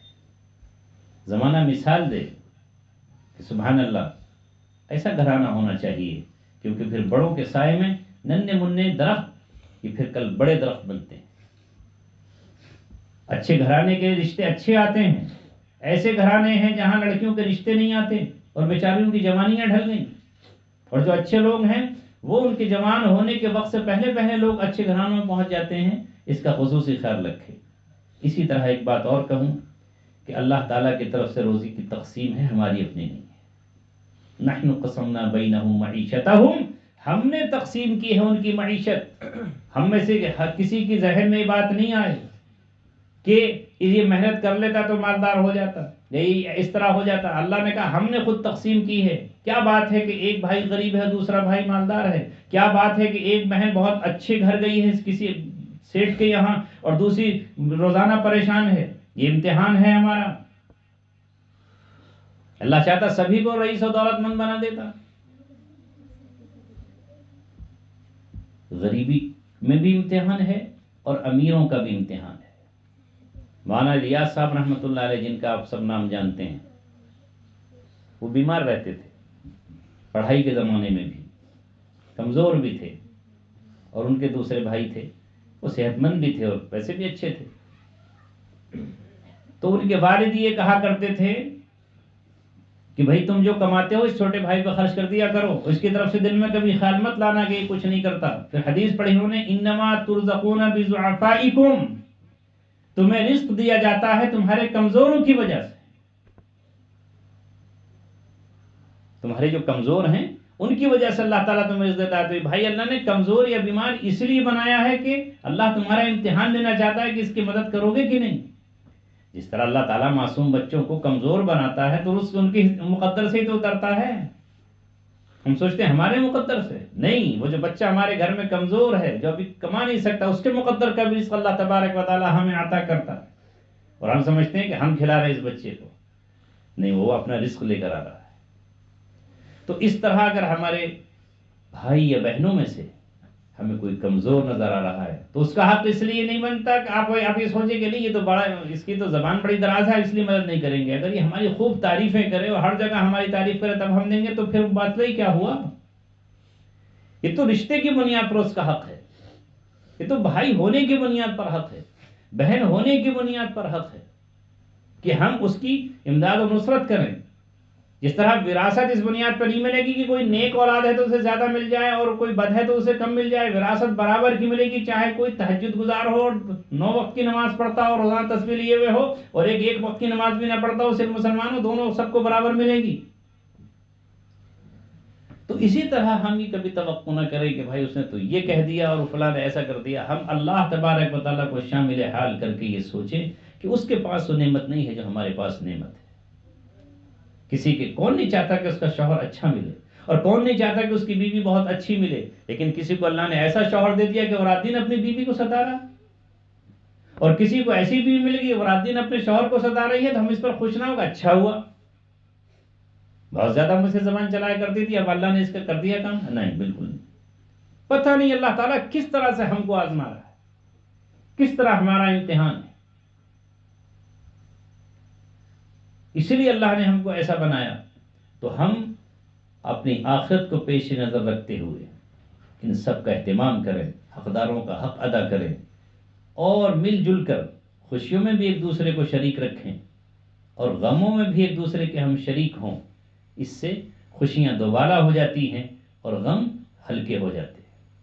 ہم اپنی نیکیاں کمائیں اور نیکیوں کے ساتھ رہیں اور پیار و محبت کے ساتھ ہم بیٹھیں، اور اپنے شیطان یہی حملے شروع کرتا ہے، چھوٹے بھائیوں کے ذہن میں کچھ بات ڈالے گا، بڑے بھائیوں کے ذہن میں کوئی بات ڈالے گا، کوئی اور مسئلے مسائل میں بات ڈالے گا، کھانے پینے کی چیزوں کو لے کر کوئی شکایت پیدا ہو جائیں گی۔ یہ کوئی چیز نہیں ہے، یہ یاد رکھیں کہ ہمارے مقدر کی جو چیز تھی وہ ہمیں مل کے رہے گی اور وہ ملنا ہے، اور مقدر میں نہیں ہے تو آپ کو مل نہیں سکتی۔ اس کی ہزاروں مثالیں ہمارے سامنے ہیں۔ تو جو ہمارے مقدر کی تھی وہ ہم تک پہنچے گی۔ اس لیے علماء نے کہا قدر اللہ ما شاء، جب کوئی بات ہو جائے کہو کہ جو اللہ نے چاہا وہ ہو گیا۔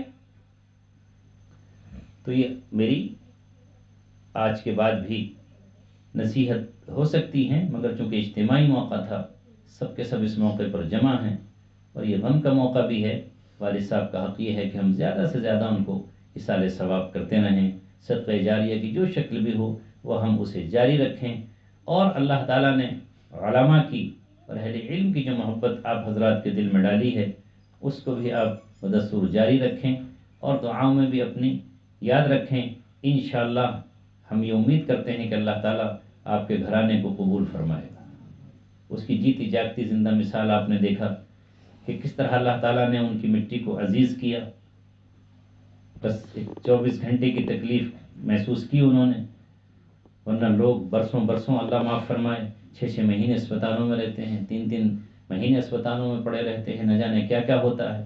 نہ آپ حضرات سے بہت زیادہ خدمت کرائی کسی کو بھی نہیں، اور چلتے چلتے مسکراتے ہوئے اور یہاں تک کہ آخر وقت میں کلمہ پڑھتے ہوئے دنیا سے رخصت ہوئے۔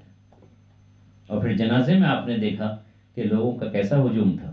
وہ شہر کے کوئی بہت بڑے چیئرمین تھوڑی تھے، وہ کونسلر بھی نہیں تھے، وہ ایسے کوئی بہت بڑے تاجر بھی نہیں تھے کہ جس کا دور تک نام ہو، مگر یہ سب خلوص اور محبت اور اللہ کے نیک بندوں سے جڑنے کا معاملہ ہے کہ کیسے کیسے لوگوں کو اللہ نے ان کے اس موقع پر پہنچایا۔ تو اسی راستے پر آپ جاری رہیں، جب بھی کبھی کوئی مسئلہ آئے فوراً والد صاحب کی باتوں کو یاد کریں، ان کی نصیحتوں کو یاد کریں، ان کی قربانیوں کو یاد کریں، کس طرح انہوں نے ایک غریبی کے عالم میں اپنا سفر شروع کیا تھا، گاؤں گاؤں بستی بستی وہ کپڑے کی پوٹلیاں لے کر جاتے، کس طرح وہ مشقتیں کیں، لیکن آپ اپنے بچوں کو کس طرح انہوں نے پالا، کس طرح اپنی بیٹیوں کو محبت کی، کس طرح انہوں نے آپ کے ساتھ یہ کیا۔ یہ سب چیزیں تھامتی ہیں کہ وراثت میں ہمیں کیا دے کر گئے ہیں۔ یہ چھوڑیے یہ زمین اور جائیداد جو آپ کے پاس ہے، یہ تو اللہ نے آپ کو ان کے صدقے میں دیا، لیکن وہ ایسی بہت بڑی وراثت دے کر گئے ہیں کہ آخر وقت تک انہوں نے یہ کیا۔ آخری بات کہہ کے بات ختم کرتا ہوں کہ جب اصحاب کہف اس نظام سے، جس نظام میں وہ شریک نہیں ہونا چاہتے تھے، الگ تھلگ ہونے کے لیے غار کی طرف جا رہے تھے، تو ایک کتا محض ان کے ساتھ چل پڑا تھا۔ اللہ تعالیٰ نے اس کتے کا ذکر قرآن میں کیا ہے، حالانکہ وہ دنیا کی حقیر مخلوق ہے، کم تر مخلوق ہے، ناپاک مخلوق ہے اللہ تبارک و تعالیٰ کی، اس کا جھوٹا حرام ہے، اس کے برتن میں منہ ڈال دے تو 3 بار مانج کر آپ اس کو کم سے کم پیئیں گے، لیکن اس کا ذکر قرآن میں اور اللہ تبارک و تعالیٰ علماء نے لکھا ہے کہ وہ کتا جو اصحاب کہف کا ہے وہ بھی جنت میں جائے گا، سارے جانور مٹی کر دیے جائیں گے، صرف ان اصحاب کہف کے ساتھی ہونے کی بنیاد پر یا ان کی غار پر وہ پہرا دینے کی بنیاد پر۔ تو اسی طرح جو لوگ اہل علم سے محبت کرتے ہیں اللہ تبارک و تعالیٰ ان کو اس جہاں میں بھی نوازتا ہے اور آخر بھی نوازتا ہے۔ اللہ مجھے اور آپ کو عمل کی توفیق عطا فرمائے۔ وآخر دعوانا الحمدللہ۔ اللهم صل على محمد وعلى آل محمد كما صليت على إبراهيم وعلى آل إبراهيم إنك حميد مجيد. ربنا آتنا في الدنيا حسنة وفي الآخرة حسنة وقنا عذاب النار. ربنا ظلمنا أنفسنا وإن لم تغفر لنا وترحمنا لنكونن من الخاسرين. اے اللہ ہم سب کی اس وقت آنکھوں میں جو آنسو ہیں اور جس امید اور آرزو کے ساتھ وہ چھلک رہے ہیں، اے اللہ ان امید اور آرزو کو ہماری پورا فرما۔ ہمارے بھائی ادریس ہمارے والد، ہم سب کے والد حاجی صابر مرحوم رحمۃ اللہ علیہ، اے اللہ ان کے حال پر رحم فرما اور ان کا ایک ایک گناہ معاف فرما۔ بشر تھے، انسان تھے، کبھی کہ نبی کوئی گناہ سرزد ہو گیا ہوگا، جوانی میں گناہ ہو جاتے ہیں، اولاد کی محبت میں ہو جاتے ہیں، مال کی محبت میں ہو جاتے ہیں۔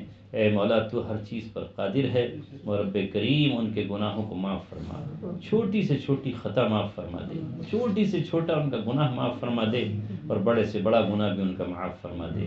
اے مولا وہ ہمیشہ تیری مسجدوں سے جڑے رہے، اور مسجدوں میں گدے سیتے رہے، چٹائیاں صحیح کرتے رہے، چراغ جلاتے رہے، اور جب بھی کبھی کسی کی میت ہوتی تو اس میت کو وہ آخری جوڑا پہناتے، اپنے ہاتھوں سے سیتے اور اسے دولہا بنا کر تیری طرف روانہ فرماتے۔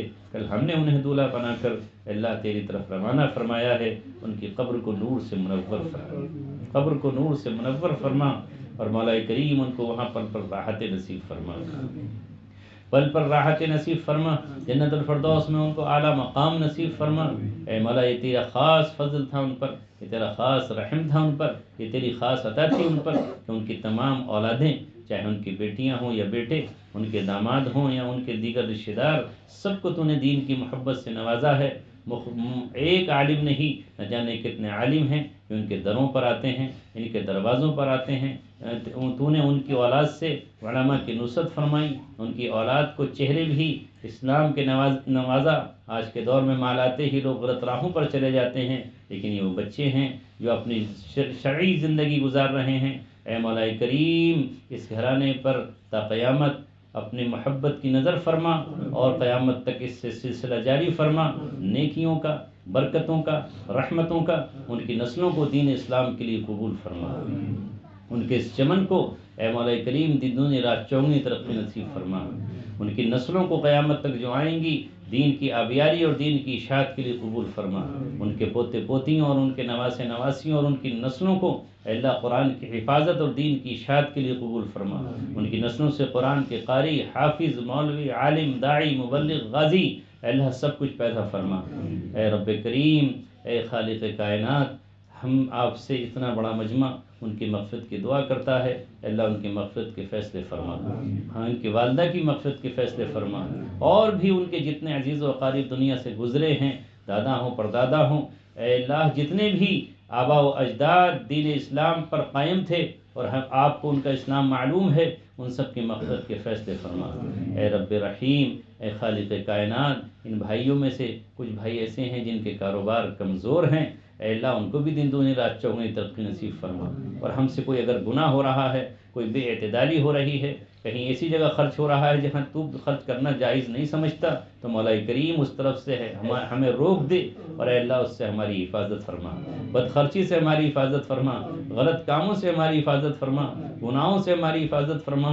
اے اللہ یہ دل تیرے اختیار میں ہے، اے اللہ یہ دل تیرے اختیار میں ہے، ان دلوں پر تیرا قبضہ ہے۔ اے اللہ ہم چاہ کر بھی اس دل میں محبت کسی کے نہیں ڈال سکتے، اور ہم چاہ کر بھی کسی کے دل میں نفرت نہیں ڈال سکتے۔ اے اللہ ہم تمام عزیز و اقارب میں محبتوں کے چراغ روشن فرما، محبتوں کے چراغ روشن فرما۔ اے اللہ ہمارے وہ عزیز و اقارب جو بے راہ روی پہ چل پڑے ہیں، غلط راہوں پر چل پڑے ہیں، جن کی وجہ سے خاندانوں میں توڑ پیدا ہو جاتا ہے، جن کی وجہ سے اے مولا کریم خاندان بگڑ جاتے، اجڑ جاتے ہیں، اللہ ان کو بھی ہدایت نصیب فرما، ان کو بھی ہدایت نصیب فرما۔ تو اتفاق و اتحاد کو پسند فرماتا ہے، تو صلہ رحمی کو پسند فرماتا ہے، اللہ تو جوڑ کو پسند فرماتا ہے، رشتے توڑنے کی بنیادوں پر بھی ہمیں کل قیامت میں حساب دینا ہوگا۔ اے مولا کریم صلہ رحمی نہ کرنے پر بھی ہماری پکڑ ہو سکتی ہے۔ رب کریم غریبوں کا درد ہمارے دلوں میں پیدا فرما دے، مسکینوں کا غم ہمارے دلوں میں پیدا فرما، یتیموں کے سر پہ ہاتھ رکھنے کے لیے تو نے ہمیں ہاتھ دیے ہیں، تو اے اللہ یتیموں کے سر پہ ہاتھ رکھنے کی توفیق بھی مرحمت فرما۔ اے اللہ انہی میں مظلوم ترین جو قیدی ہیں، ان قیدیوں کے گھروں کی کفالت کی بھی مولا کریم ہمیں توفیق مرحمت فرما۔ اے مولا کریم ان قیدیوں کے بس میں کچھ نہیں ہے، وہ صرف فریاد کر سکتے ہیں، آہیں کر سکتے ہیں، رو سکتے ہیں، بلک سکتے ہیں، تڑپ سکتے ہیں۔ مولا کریم جو لوگ باہر آزاد ہیں، ان کے گھروں کی کفالت کے لیے امت کے تاجروں کے قدم ان کے گھروں تک پہنچا دیجیے۔ اے اللہ کل قیامت میں ہمارا حساب آسان حساب لے لینا، اگر تو نے سخت حساب لے لیا تو ہم تباہ و برباد ہو جائیں گے۔ اے مولا ہمارا آسان حساب لے لینا۔ اے رب کریم ہمارے گناہوں کی مغفرت کے فیصلے فرما، ہماری نسلوں کو قبول فرما، ہماری اولاد کو ہماری آنکھوں کی ٹھنڈک بنا دے، ہماری اولاد کو ہماری آنکھوں کی ٹھنڈک بنا دے۔ اولاد ملی بھی اور آنکھوں کی ٹھنڈک نہ بنی تو مولا ہماری زندگی بے سکون ہو جائے گی۔ اے مولا ہماری بیٹیوں کو بہترین داماد شوہر نصیب فرما، بہترین شوہر نصیب فرما، جو پاک صورت بھی ہوں، پاک سیرت بھی ہوں، نیک صورت بھی ہوں، نیک سیرت بھی ہوں، حلال روزگار پانے والے ہوں، حلال کمائی کرنے والے ہوں۔ اے مولا کریم ایسے شوہر ہماری بیٹیوں کو نصیب فرما، اور ہمارے بیٹوں کو ایسی بہویں نصیب فرما جو ہماری آنکھوں کی بھی ٹھنڈک ہوں، ہمیں اپنا باپ جانے اور اپنی ساس کو اپنی ماں جانے، ہمارے اپنے شوہر کو شوہر جانے۔ اے مولا غلط عورتوں سے ہمارے گھروں کی حفاظت فرما، ہمارے خاندانوں کی حفاظت فرما، تباہ کرنے والی یا شوہر کو وقت سے پہلے بوڑھا بنا دینے والی عورت سے ہمارے بچوں کی اور ہماری نسلوں کی حفاظت فرما۔ اے اللہ قیامت تک ہماری نسلوں کو قبول فرما۔ ہم نہیں جانتے کہ تو ہماری نسل بیٹیوں سے زیادہ چلائے گا یا بیٹوں سے، لیکن اللہ تجھ سے ہم درخواست کر سکتے ہیں کہ بیٹوں اور بیٹیوں سے دونوں سے ہماری ایسی نسل چلا جو کل قیامت میں ہمارے لیے صدقہ جاریہ بن جائے، جو ہمارے لیے کل قیامت میں سفارش بن جائے۔ اللہ ہمارے بھانجے اور بھانجیاں ہوں ان کو ہی بے پناہ قبول فرما۔ اے رب کریم یہاں جتنے حضرات بیٹھے ہیں سب سے امید میں بیٹھے کہ آج اس غم کے موقع پر چھلکتی آنکھوں سے، بلکتے ہونٹوں سے، کپ کپاتے ہاتھوں سے ہم جو دعا مانگیں گے ہمارا رب قبول فرمائے گا۔ ہم دکھے دل سے تجھ سے دعا کرتے ہیں، ہمارے بگڑے کام بنا دیجیے، ہماری تجارتیں اجڑ گئی ہیں پھر سے بسا دیجیے۔ اے مولا کریم ہمارے کاروبار ختم ہو چلے ہیں پھر سے کاروبار نصیب فرما دیجیے۔ اے مولا کریم ہم تیرے ہیں تو ہمارا ہے، کسی کمزرف کے سامنے ہمارا ہاتھ پھیلنے نہ دینا اور کبھی ہمیں رسوا نہ فرمانا۔ اے اللہ ہماری رسوائی آپ کی رسوائی کہلائے گی، اور ہماری مولا کریم ذلت سے آپ کا نام جڑا ہوا ہے۔ جب آپ نے اپنا بنا ہی لیا ہے تو مولا کریم اپنا ہونے کا حق عطا فرما دیجئے۔ اپنوں کو جو آپ عطا کرتے ہیں وہ ہمیں بھی عطا کر دیجئے، اپنوں کو جن چیزوں سے آپ نوازتے ہیں ان سے ہمیں نواز دیجئے۔ تیرے خزانوں میں کیا کمی ہے مولا کریم، تو دینے پر آیا تو اربوں کو پیٹرول دیا، دینے پر آیا تو نے سونا اور چاندی عطا کر دیا۔ تیرے لیے تو مولا کریم سونے کا پہاڑ کسی کو دینا ایسا ہی ہے جیسے نمک کی ڈیلی عطا فرماتی۔ اے رب کریم ہمیں پاکیزہ روزگار اور حلال روزگار نصیب فرما دیجئے۔ اے اللہ تیرے خزانوں میں کیا کمی ہے، تو جسے چاہے دودھ کی نہروں میں سے عطا فرما دے، تو جسے چاہے سب کچھ عطا فرما دے۔ پاکیزہ اور حلال روزی ہمیں نصیب فرما کر غیر کے سامنے ہاتھ پھیلانے سے ہماری حفاظت فرما۔ رب کریم ہم میں بہت سے لوگ بیمار ہیں، ان کو صحت نصیب فرما۔ ہم خود بیمار ہیں، اللہ ہمیں صحت نصیب فرما۔ بے شک ہم جانتے ہیں کہ بیماری تیری نعمت ہے، وہ بھی ایک نعمت ہے، لیکن اے اللہ ہم وہی دعا کرتے ہیں جو حاجی امداد اللہ مہاجر مکی نے ایک بیمار کے لیے کی تھی کہ اللہ اس بیماری کی نعمت کو صحت کی نعمت سے تبدیل فرما۔ بے شک بیماری نعمت ہے، اے اللہ آپ صحت کی نعمت بھی ہمیں عطا فرما، جس طرح تو نے قید کی نعمت عطا فرمائی اور پھر آزادی کی نعمت عطا فرمائی۔ اے مولا ہم نے آپ سے یہی عرض کیا تھا کہ بے شک یہ بھی تیری ایک نعمت ہے، لیکن آزادی بہت بڑی نعمت ہے۔ اللہ اسی طرح ہمیں صحت نصیب فرما۔ دوا کچھ نہیں کر سکتی، حکیم کچھ نہیں کر سکتا، یہ معدہ آپ سے پوچھتا ہے، یہ آنتیں آپ سے پوچھتی ہیں، یہ رگیں آپ سے پوچھتی ہیں۔ اے رب کریم ہمارے جسم کے ہر حصے کو حکم دے دیجئے کہ وہ اپنا صحیح سے کام انجام دینے لگے، اور مولا کریم ہر بیمار کو صحت عطا فرما۔ قیدیوں کو رہائی نصیب فرما، جن کے کاندھوں پر قرضوں کا بوجھ ہے اے مولا اس کی ادائیگی کی شکل غیب سے پیدا فرما۔ ہماری ان دعاؤں کو اپنے فضل و کرم سے قبول فرما۔ سبحان ربک رب العزت عما یصفون۔